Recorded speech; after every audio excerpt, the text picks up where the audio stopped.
नमस्कार, स्वागत आहे तुमचे आमच्या चॅनलमध्ये। आवाज महामुंबईचा, शोध बातमीचा, कौल मनाचा।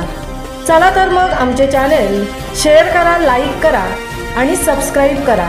धन्यवाद। महाड MIDC हद्दीतील एडिशनल MIDC मधील नरिमन पॉइंट लिमिटेड कंपनीमध्ये भीषण आग। सुदैवाने जीवितहानी नाही। अग्निशमन दलासह एकूण 4 गाड्यांनी आग विझवण्याचे काम सुरू।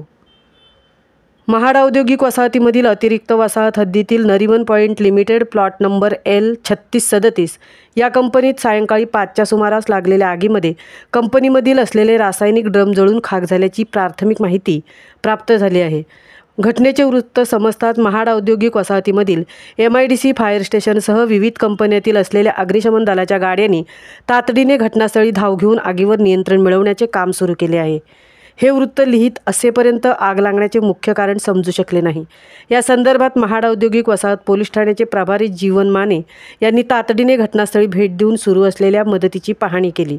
मागील काही वर्षात महाड औद्योगिक वसाहतीमध्ये लागलेल्या वारंवार अग्नी कोट्यावधी रुपयांचे नुकसान झाले आहे। आज लागलेल्या आगीचा संदर्भ कशामुळे झाला याबाबतची अधिकृत माहिती प्राप्त होण्यास काही कालावधी जाईल आणि त्यानंतरच या संदर्भात भाष्य करणे योग्य होईल। हे वृत्त लिहित असेपर्यंत आगीवर नियंत्रण मिळवण्यात यश येत असल्याचे सांगण्यात आले आहे। आवाज महामुंबईच्या चॅनेलसाठी सीताराम कळंबेसह तृप्ती भोईर, महाड।